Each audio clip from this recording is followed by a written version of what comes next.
os quiero traer un mensaje acerca de la lectura del Evangelio que acabamos de escuchar, Lucas 3, del 1 al 18.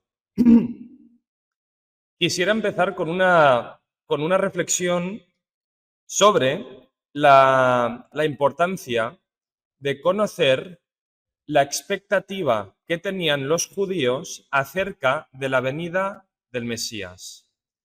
Leemos en el texto que los judíos estaban a la espera, que tenían una expectativa acerca o sobre la venida del Mesías.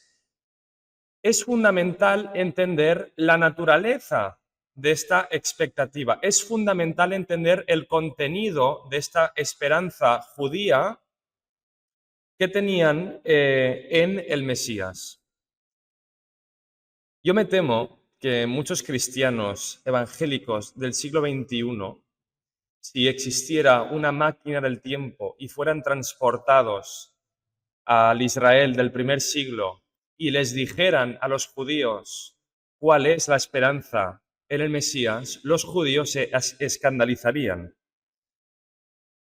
Creo que los judíos se escandalizarían, porque yo me temo que muchos evangélicos del siglo XXI creen que el Mesías vino al mundo para que tú tuvieras una relación personal y que tus pecados estuvieran perdonados y que tú sencillamente estuvieras a salvo del infierno. Es decir, la esperanza del Mesías o la esperanza que uno tiene con respecto al Mesías es que el Mesías perdone tus pecados y que tú tengas una relación meramente personal con Dios y ya está. Si ese fuera el mensaje que tú le dieras a un judío del primer siglo, el judío estaría escandalizado. Y os digo por qué. La esperanza que tenían los judíos en el Mesías era una esperanza cósmica.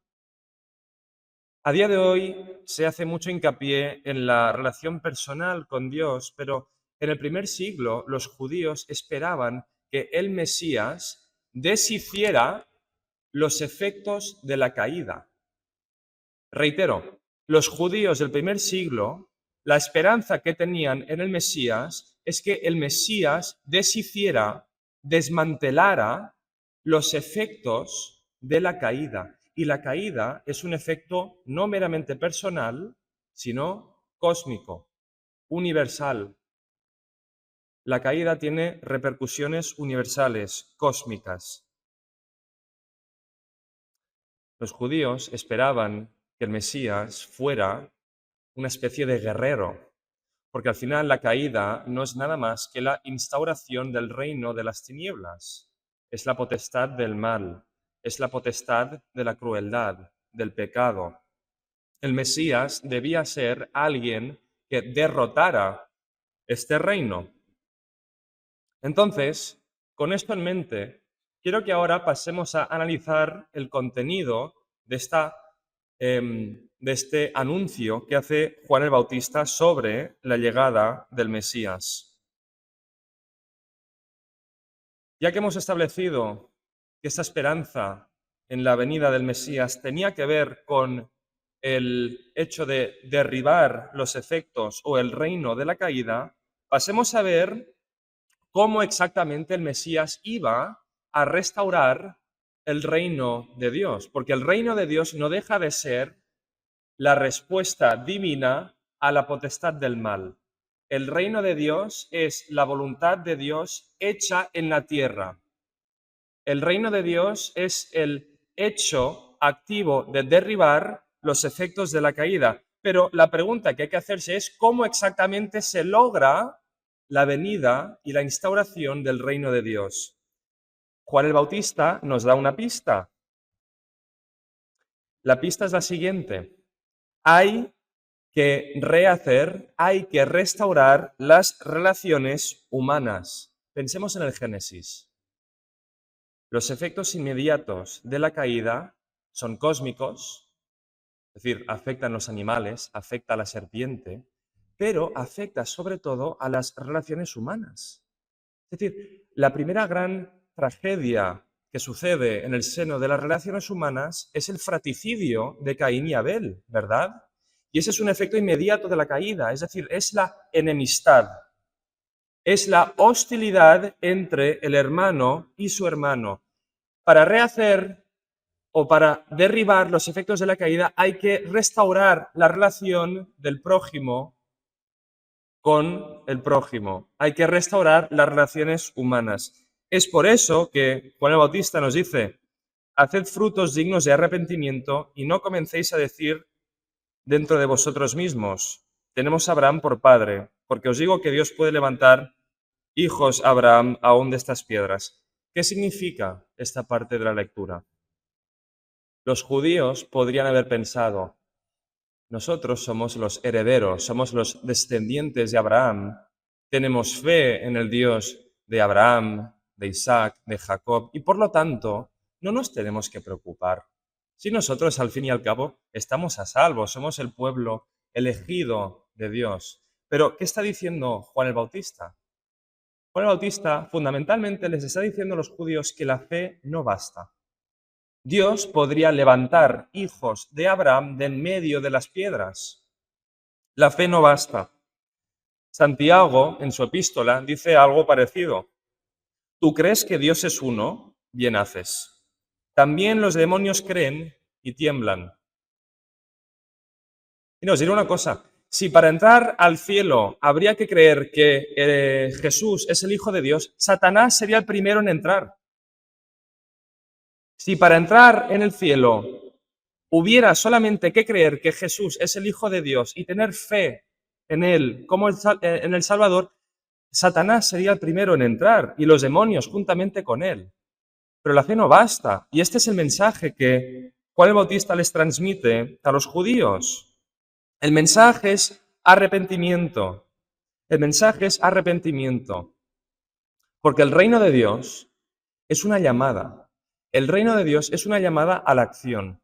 El reino de Dios es una llamada a contribuir al derrumbamiento del reino de las potestades y es una llamada a instaurar, a hacer real y material el reino de Dios. Es una llamada a la acción, es una llamada a la acción continua. La gran pregunta, por lo tanto, es la pregunta que se hacen los judíos, o es la pregunta que le hacen los judíos a Juan el Bautista. La pregunta fundamental es, entonces, ¿qué haremos? Esta debe ser nuestra pregunta. Se nos anuncia que Dios envía a su Hijo, se nos anuncia que Cristo está o que viene al mundo para instaurar su reino. La pregunta que hay que hacerse es, entonces, ¿qué haremos? Notad que la pregunta que hacen los judíos no es, entonces, ¿en qué debemos creer? No, la pregunta es, entonces, ¿qué hay que hacer? Porque los judíos tienen fe, igual que los demonios. Y por eso preguntan, entonces, ¿qué haremos? La respuesta que da San Juan el Bautista es la siguiente. El que tiene dos túnicas, dé al que no tiene. Y el que tiene que comer, haga lo mismo. Parece muy sencillo, ¿no?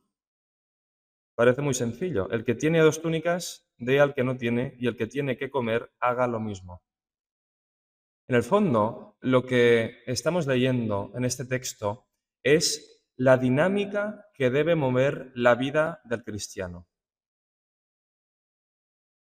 Esta es la dinámica que debe mover la vida del cristiano. La fe es una invitación, la fe es un regalo gratuito de Dios, eso está más que claro. Es decir, nosotros no podemos ganarnos el derecho a recibir la gracia de Dios por medio de la fe, pero el reino de Dios no es meramente un recibir.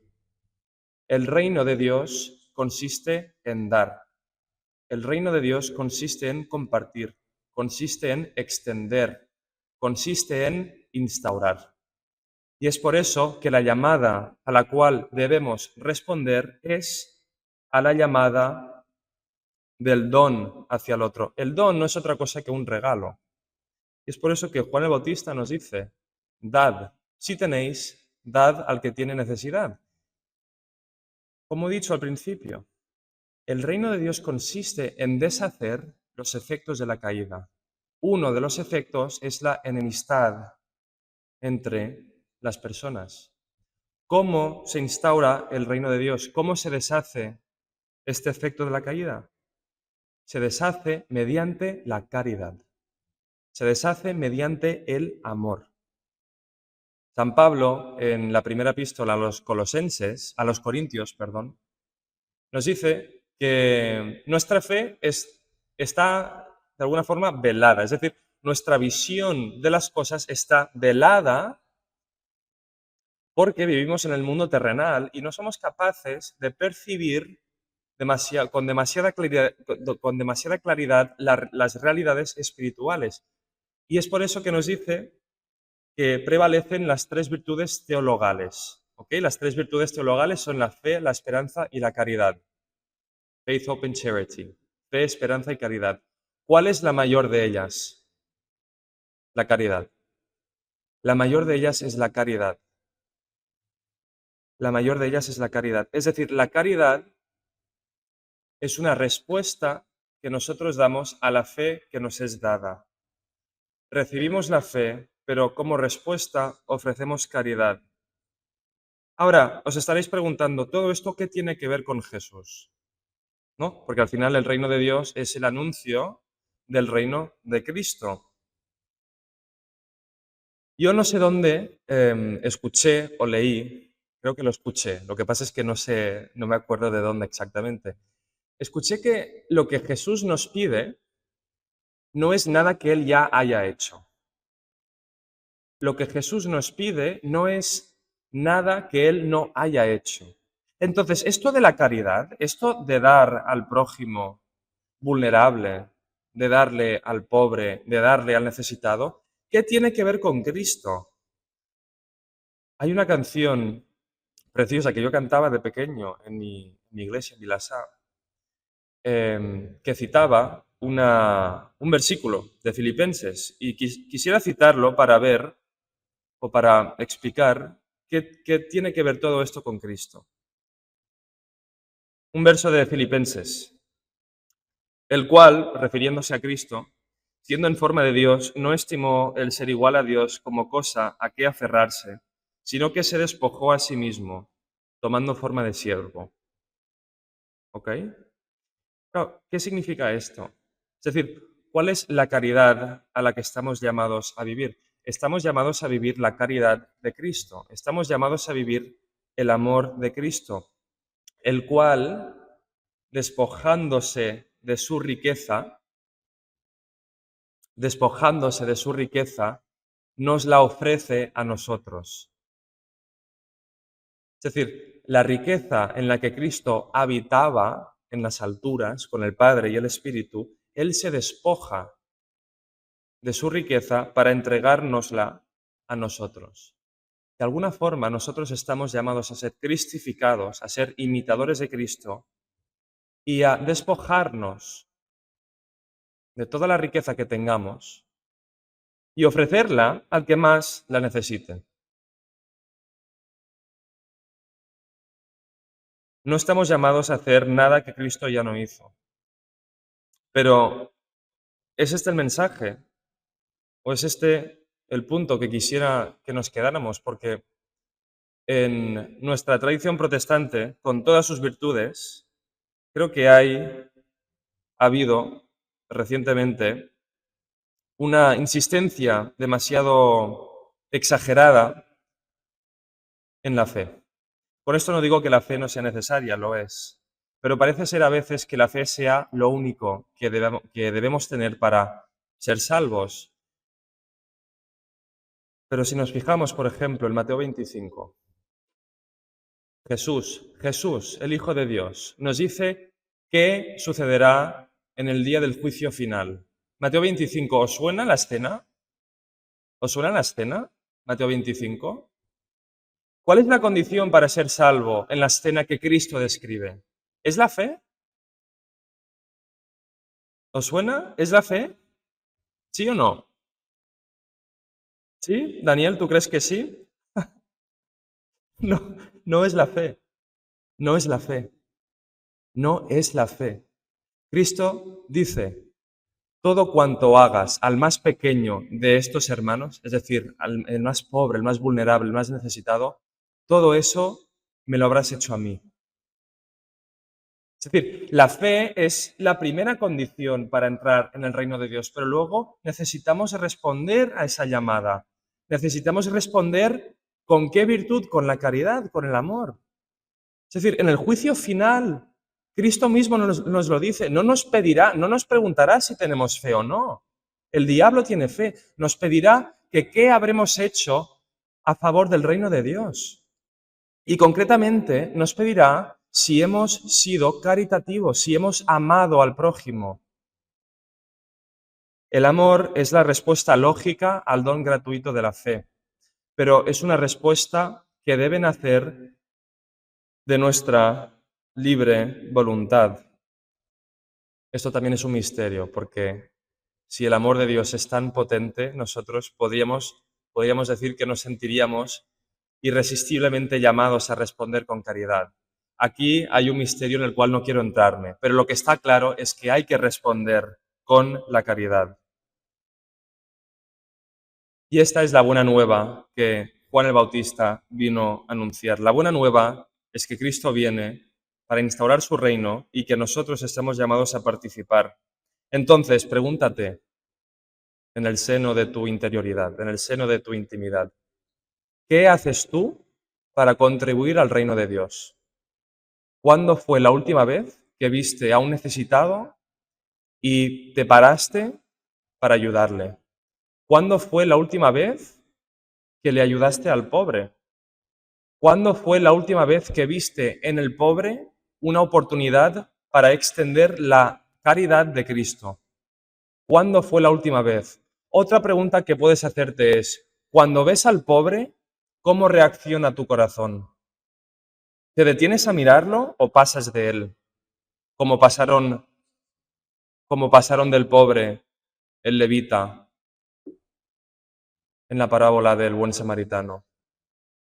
Pregúntate esto, porque puedes tener toda la fe que quieras. Pablo mismo dice, yo puedo predicar en lenguas, puedo hacer grandes cosas, pero si no tengo caridad no sirve de nada.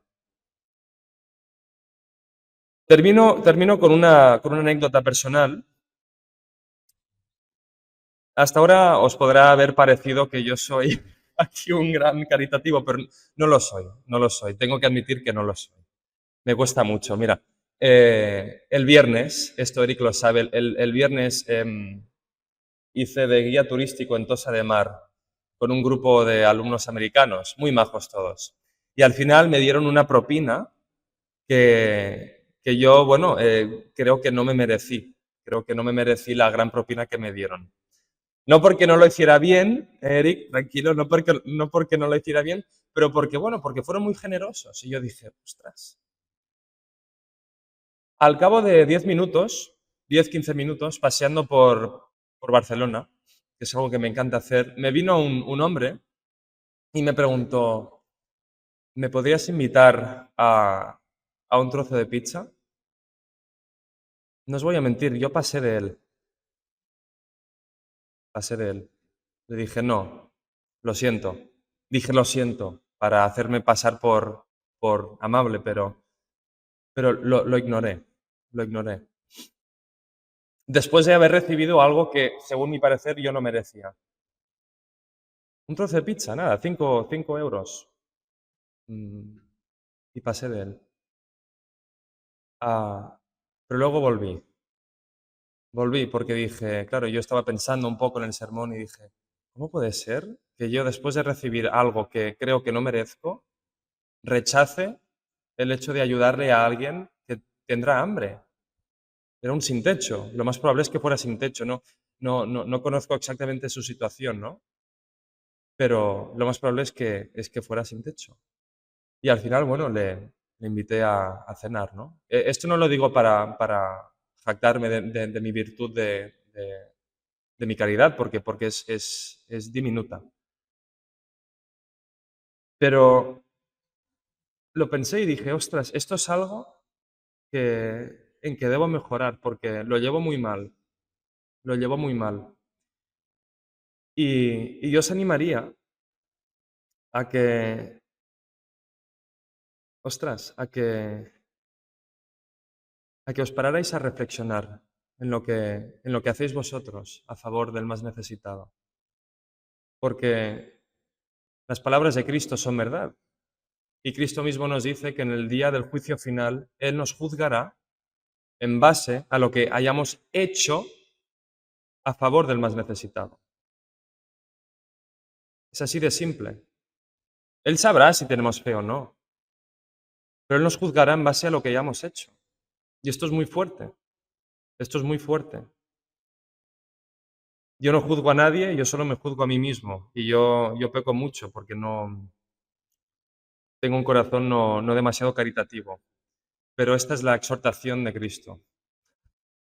Y no se puede escapar. No se puede escapar. Pensemos en esto. El reino de Dios está aquí para deshacer los efectos de la caída. Y el arma más poderosa es la caridad. Estamos llamados a vivir en caridad. Y para ello hay que imitar a Cristo. Es por eso que hay que meditar en el Evangelio. Porque cuando meditamos en el Evangelio vemos lo que Él hizo y de esa forma sabremos lo que tenemos que hacer nosotros. Que Dios nos ayude.